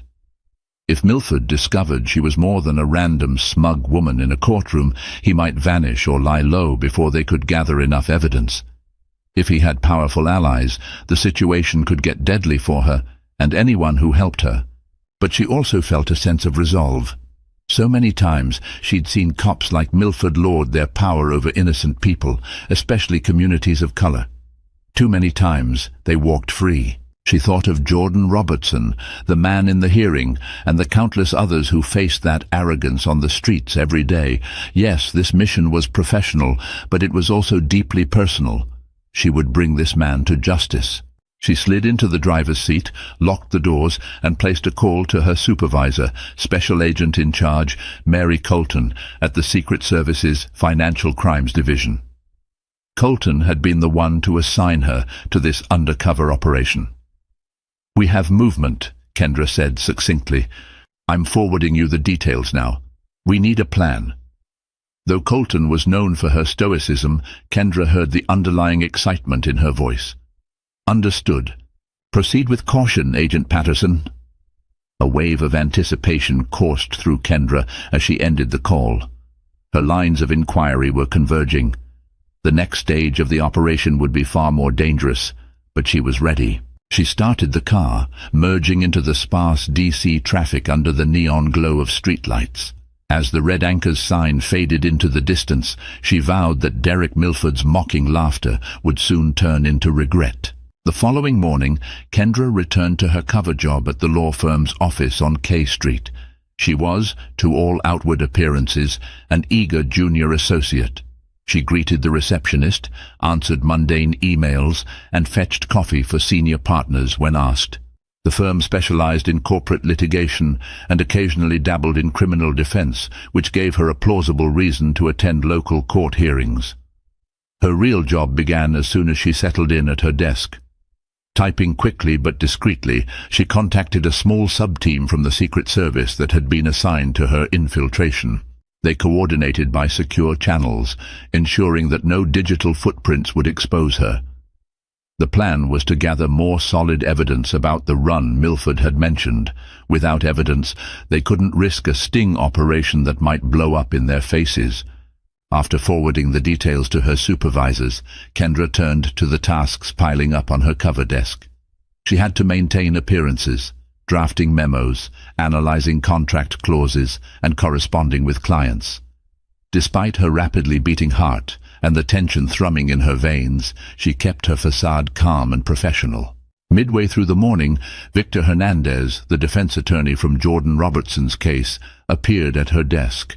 He carried a stack of files and wore a polite but curious expression. "Kendra, got a moment?" he asked. She adjusted her glasses. "Sure, Mr. Hernandez. What can I help you with?" He placed the files on her desk and leaned in, lowering his voice. "I wanted to talk about yesterday's hearing. You seemed particularly engaged. Not that I mind, but you looked, let's just say, more interested than most junior associates typically do." A flicker of worry passed through Kendra's mind. She had to be careful with how much she revealed. "It was my first time seeing a police officer use that tone in open court," she said, keeping her voice measured. "And, well, it hit a nerve. My father always taught me about fighting for justice. That level of disrespect, it just reminded me of what's wrong in the system." Hernandez studied her for a moment, then nodded. "I understand. I've been dealing with officers like Milford for a while. That's partly why I do what I do. I want to make sure people like Jordan Robertson get a fair shake." Kendra gave him a faint smile, letting him see just enough sincerity to satisfy his curiosity. "I'm glad. I'm learning a lot from you, Mr. Hernandez." He seemed mollified. "I've noticed your diligence and empathy in these cases. Keep it up. With attorneys like you coming up, there might be hope for the justice system yet." She thanked him, relieved that he took her intensity for passion rather than subterfuge. Before he could linger further, he got a call on his cell phone and had to step away, leaving the files behind. Once alone, Kendra felt a pang of guilt. Hernandez was a good man who believed in justice. She hated deceiving him, yet the stakes were too high to share her true identity. He was better off not knowing. If anything went sideways, it would protect him. Around lunchtime, her phone buzzed with a coded message. "Meet me in the library, second floor, corner study room, 1 p.m. The sender was flagged as Agent T. That was Thomas Blair, another operative. He occasionally posed as a paralegal in the same firm, although they rarely interacted in the office to avoid suspicion. Promptly at 1, Kendra made her way to the firm's small library. As planned, the only corner study room was empty except for Thomas, who was flipping through a law journal. He was in his early 30s, short-cropped hair, and wore the typical navy suit that blended seamlessly into corporate America. She closed the door behind her, crossing her arms casually. "What's the update?" Thomas set the journal down. "We've identified the route. They're smuggling contraband, likely counterfeit currency, we suspect, through a series of drop points across D.C. It's connected to a larger ring we've been monitoring. Milford's job is to ensure that police patrols are rerouted so the operation goes unnoticed." Kendra's eyes narrowed. "Counterfeit currency. That falls directly under our jurisdiction." "Exactly. This ring's forging is sophisticated enough to be a national concern. The Bureau of Engraving and Printing has flagged the bills from previous busts, but we need a clear chain of evidence to the source. If we can nab Milford during the next run, we can possibly flip him, or at least gather enough intel to climb further up the chain." Kendra exhaled slowly. "They're making the run next Tuesday. We don't have much time. We'll need a specialized team and a plan to intercept them, so we can catch them in the act. If we blow this, they'll vanish. We might not get another chance." Thomas nodded. "The bigger fish we're targeting won't show up in person, so Milford is our best link. I've already arranged for backup from a discreet Homeland Security task force that can coordinate with our office. The objective is to corner Milford and his accomplices without alerting their handlers." Kendra's mind raced. "We also need to make sure we have airtight evidence. We can't just rely on hearsay. We need physical proof of the counterfeit bills and Milford's involvement." "Agreed. We're working on a surveillance plan for the drop point. You'll stay under your cover until Tuesday. Keep eyes on Milford, see if he tips off or changes plans. If he does, let us know immediately." She nodded. "Understood. I'll be in contact through our secure channel." Thomas gave her a quick nod, then turned his attention back to the law journal. Their meeting was over.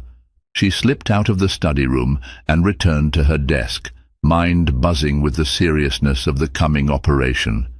For the rest of the day, Kendra juggled her cover duties and the weight of the impending bust. The plan was high stakes. They had to coordinate with precision, or risk letting a dangerous counterfeit ring slip away, continuing to poison the economy and funnel illicit money into the city. And on a personal note, Kendra longed to see Milford face real justice, not only for his bigotry but for betraying the badge entrusted to him by the public. By the time she left the office that evening, her shoulders ached from tension. She headed straight to her safe apartment, a modest unit leased under another alias, and carefully reviewed all the details of the operation. She typed notes on an encrypted laptop, ensuring nothing was traced back to her. She mapped out potential contingencies.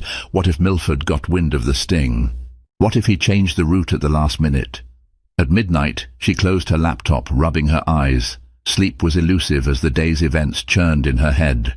She could almost see Milford's smug face in the courtroom, the way he'd said, "You people," oozing with contempt. But soon that face might be contorted in shock when confronted with the full power of a federal investigation. She only hoped that when the time came, the entire ring could be dismantled, not just one officer. That would be true justice. The thought of playing a part in that brought her a measure of resolve. Lying on her bed, staring at the ceiling, she reminded herself, "Stay focused. Stay calm. Tuesday is our moment." And so, in the hush of her covert safe house, Kendra Patterson, Secret Service operative, closed her eyes and let the hum of DC nightlife lull her into uneasy sleep. The spectre of the coming confrontation, both daunting and inevitable. In the days following the sting operation, the story broke wide open. News outlets flashed images of a disgraced police officer being hauled away by federal agents. The public was stunned by the scandal, an MPD officer working with criminals to traffic counterfeit currency. Headlines like "Cop Gone Rogue" and "Shocking Betrayal, Officer Involved in Counterfeiting Ring" blasted across television screens and social media. Kendra, in her role as Agent Patterson, was cited in internal briefings for her exemplary undercover work. Yet externally she remained largely anonymous, her involvement classified beyond the short official statement the Secret Service issued about the operation. For security reasons, her name and face were kept out of the public realm. She continued to live her double life, albeit with the knowledge that her cover within the law firm was likely drawing to a close. Meanwhile, the city's legal community buzzed with talk of the upcoming hearing. Milford was set to appear in court on multiple charges: conspiracy to commit counterfeiting, corruption, and misuse of police authority, among others. Judge Linda Monroe was assigned the preliminary hearing, the same judge who had presided over Jordan Robertson's case. Public interest skyrocketed. If ever there was a day for comeuppance, it was now. Kendra received a summons to testify at the hearing in her official capacity as a Secret Service agent. The day of the hearing, she walked into the courthouse in a crisp black suit, her badge displayed openly. This time, she didn't wait in line like before. She flashed her credentials, breezed through security, and made her way to courtroom 5A. The same room where Milford had insulted her only weeks earlier. The space was packed. Journalists filled one row, along with concerned citizens. Prosecutors sat at their table, meticulously reviewing evidence. In the spectators' gallery, various activists and community members who had complained about Milford in the past sat with watchful, anxious eyes. Jordan Robertson himself was there, though he kept a low profile. Kendra spotted Victor Hernandez as well, scanning the crowd, likely seeking justice for his wronged client. Then came the moment. The bailiff announced Milford's name, and the ex-officer was led into the courtroom in handcuffs, wearing an orange jumpsuit, his once proud posture deflated. Kendra watched him approach the defense table, a uniformed marshal on each side. He appeared haggard, his eyes rimmed with sleepless shadows. The arrogance he once paraded seemed to have drained away, replaced by anger, fear, and a grim acceptance. When proceedings began, the prosecutor laid out the charges in crisp, methodical detail. Evidence was presented: photographs of the stash of counterfeit bills, testimony from the Homeland Security agents who had assisted in the sting, as well as the audio and video recordings capturing Milford's role. Kendra's heart beat steadily. Every piece of evidence was a nail in his coffin. She was called to the stand. As she placed her hand on the Bible, she was struck by the irony of the setting. Only weeks ago, Milford had testified here with that smirk on his face, belittling "you people." Now he sat in the defendant's chair while she took the oath. The prosecutor asked her to state her name and occupation for the record. "I'm Special Agent Kendra Patterson of the United States Secret Service," she replied, her voice echoing in the stillness. Murmurs rippled through the gallery. If some recognized her from the earlier hearing, they now saw her in a completely different light. She calmly recounted her investigation, detailing how she had observed Milford's conduct in various court cases, how red flags in his behavior led to deeper scrutiny, and finally how the sting operation on Tuesday confirmed his involvement. She narrated each step, from the bar conversation she overheard at the Red Anchor to the final confrontation at the loading dock. The tension in the courtroom was palpable, each word punctuated by the silent shock of spectators. Finally, Judge Monroe looked directly at Milford. "Officer Milford, or rather Mr. Milford," she corrected herself. "Do you have any statement regarding the testimony given today?" Milford rose slowly, his expression bleak. He had a public defender now, having been dismissed from the police force and unable to afford high-profile counsel.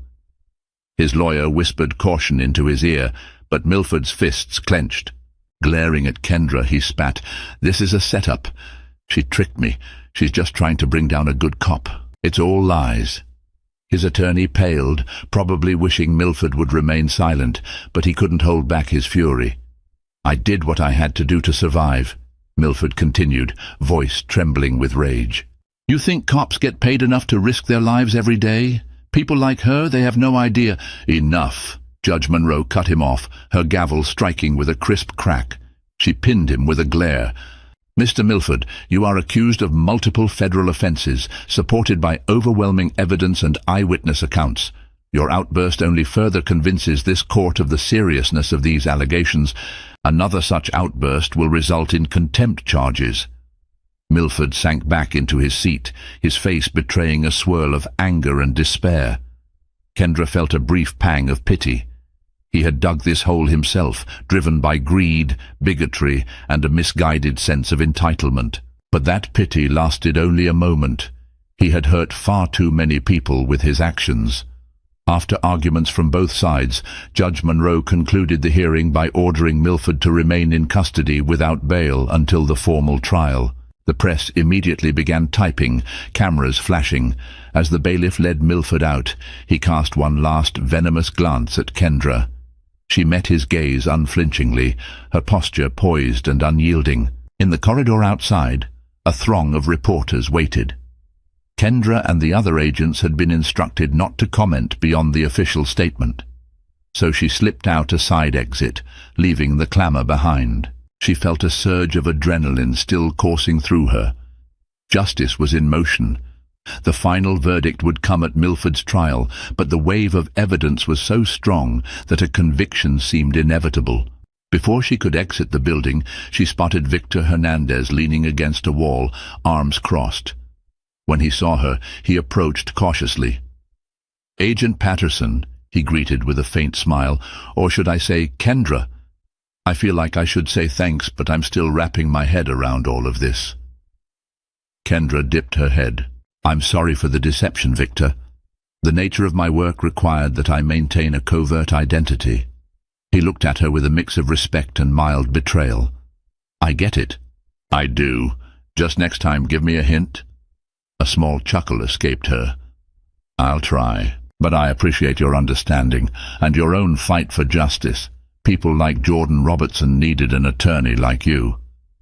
They shared a moment of camaraderie, a mutual recognition of the role each had played. "Will you still be around?" he asked. Her smile was bittersweet. "My assignment here is nearly complete. After the trial, I'll likely be reassigned, but I'll stay in touch, off the record, of course." With that, she left him and walked out into the bright afternoon sun. She had undone the arrogance of a corrupt cop and shed light on a larger criminal enterprise. Her mission in D.C. was almost over.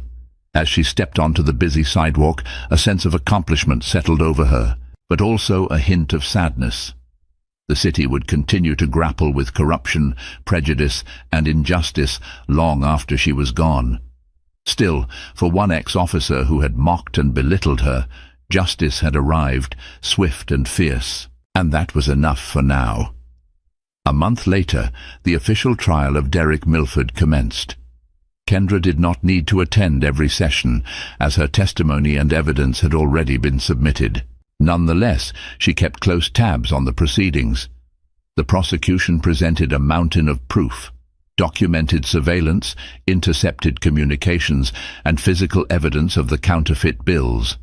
They also brought forward other officers who had witnessed Milford's erratic behavior, painting a thorough portrait of a man who had fallen far from the ideals of public service. The defense attempted to argue entrapment, that federal agents had lured Milford into illegal activities. However, transcripts of phone calls and text messages revealed that Milford had been involved well before Kendra's investigation. By the second week of the trial, the outcome was all but certain. A final verdict was delivered at the end of a tense day in court. Guilty on multiple counts, including conspiracy, corruption, and attempting to distribute counterfeit currency. The sentence was severe. 15 years in a federal penitentiary without the possibility of parole for at least half that time. That day, as the gavel fell, Kendra sat in her Secret Service office reviewing other files, only to pause when the news alert flashed across her phone. She read the notification detailing Milford's conviction. For a moment, she felt an overwhelming sense of relief. It was done. He would no longer prowl the streets, tarnishing the badge he once wore. Her phone buzzed with a text from Thomas. "It's over. Justice served." Yet in the back of her mind, Kendra knew justice was never truly complete. There would always be more criminals, more unethical officers, more cracks in the system, but each victory was a step forward. A week after the trial, the Secret Service arranged for Kendra's reassignment. Her mission in D.C. had concluded. She sat across from Special Agent in Charge Mary Colton in a secure conference room. The walls were lined with monitors displaying the agency's swirling digital intelligence feeds. Colton's demeanor was proud.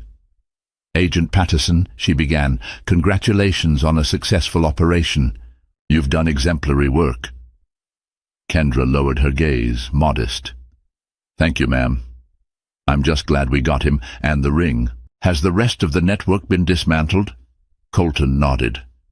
"Between the evidence gathered from Milford and the van driver, we traced the printing press to a location in New Jersey. Another team raided it last night. We're tying up loose ends, but the major players have been arrested." That news brought a genuine smile to Kendra's face. "That's a big win." "It is," Colton agreed. She slid a file across the table. "Now we have another high-stakes operation for you. This one's overseas, so it'll require a temporary assignment in Europe. We have reason to believe a certain foreign entity is laundering U.S. currency for extremist groups." Kendra looked at the file, her heart already thumping with anticipation. She had always wanted to work international cases. "I'll need to study up on the region, the languages." "We'll provide everything you need," Colton assured her. "Take a week to wrap up your life here, then report to the assigned field office. They'll brief you in detail." Kendra let out a breath, nodding. "Yes, ma'am." An hour later, she packed up her desk, collecting personal items she'd stashed away during her infiltration. Before leaving the building, she walked to a quiet corridor where a list of the Secret Service's fallen agents was commemorated on a plaque. She ran her fingertips over the engraved names, reminded of the sacrifices many had made for the sake of justice. She whispered a promise to herself, "I'll keep fighting." Outside, the sun was bright. She stepped onto the busy D.C. street, feeling like a different person than she had been when she arrived months ago. No longer simply Kendra Patterson, the junior associate. She was back to being Agent Patterson, ready for her next mission. Her phone buzzed with a message from an unknown number. She opened it and saw a simple note. "Thank you for what you did. J.R. Jordan Robertson, presumably, or possibly from someone else grateful that Milford's corruption had been exposed. She smiled, typed a short reply, "You're welcome. Take care," and sent it off. That final acknowledgement, though brief, reminded her why she did what she did. Behind every clandestine operation, every bullet fired in the line of duty, stood the real people who needed protection. People like Jordan. People who deserved fairness and respect from those who wore the badge.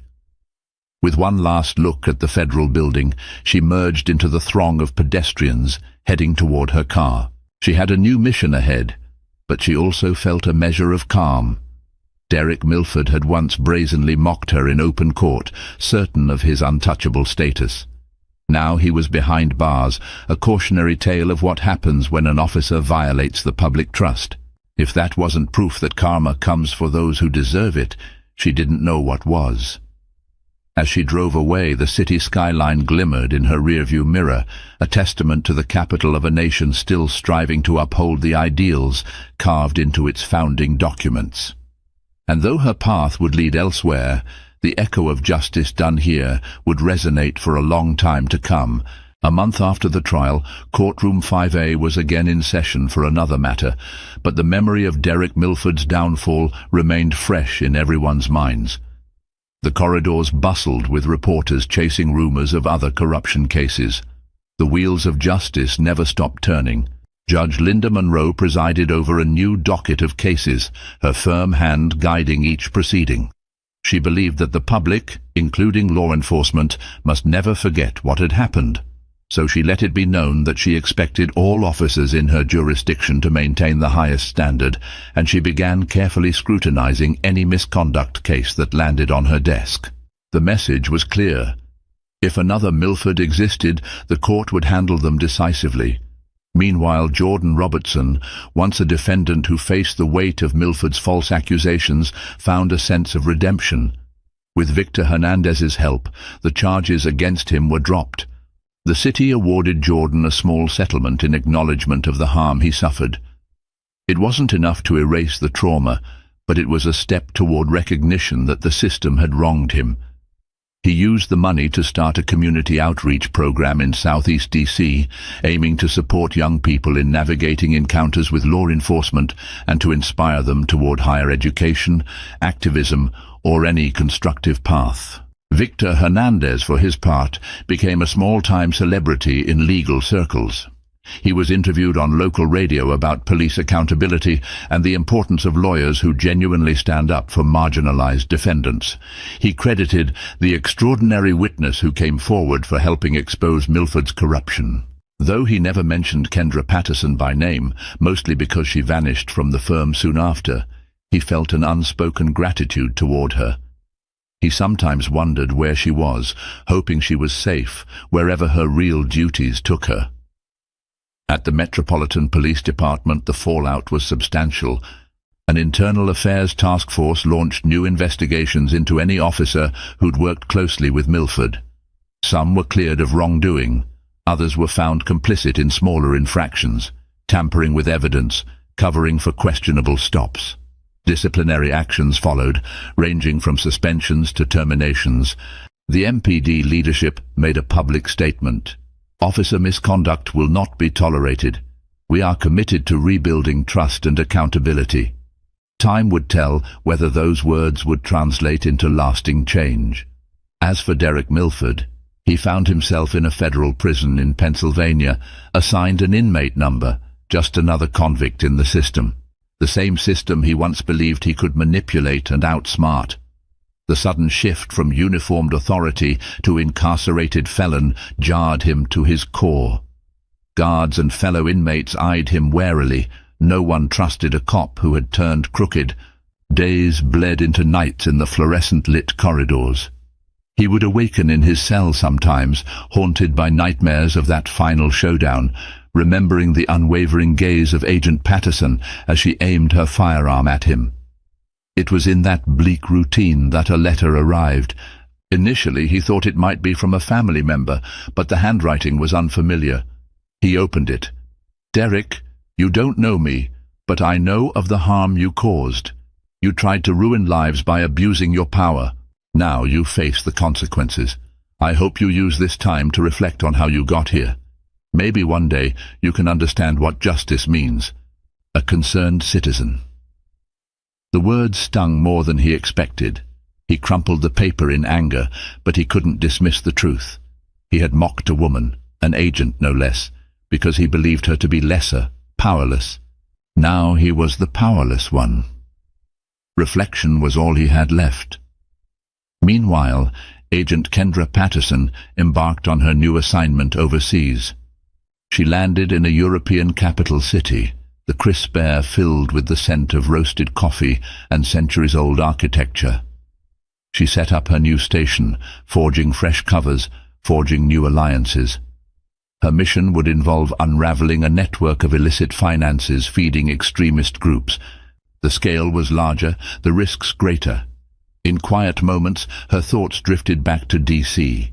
She remembered the swirling hush of courtroom 5A, the tension in the air when Milford insulted her, the adrenaline rush when she revealed her badge, and the sense of finality when he was cuffed and led away.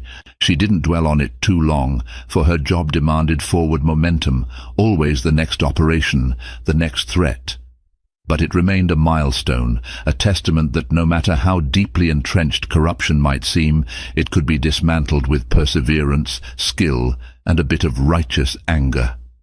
Sometimes, late at night, she opened her phone's gallery to revisit the photos from the sting, grainy shots of the black van, images of the counterfeit bills lined up as evidence, a final snapshot of Milford's cruiser pinned by unmarked federal vehicles. She found them both sobering and motivating. As long as individuals like Milford existed, her work was far from done. And so life in Washington, D.C., carried on, shaped by the reverberations of that dramatic court case.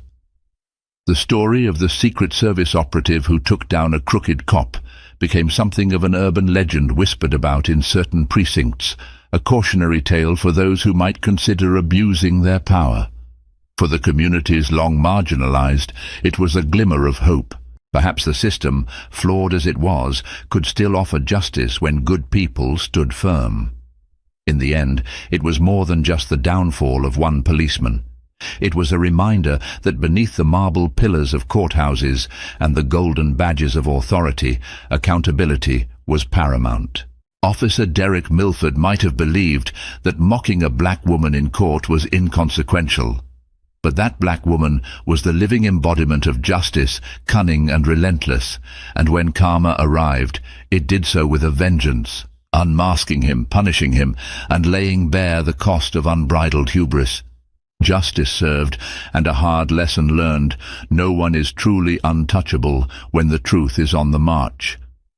In the face of bigotry, corruption and betrayal, a determined woman stood her ground, wielding not just the law, but the full might of the United States Secret Service.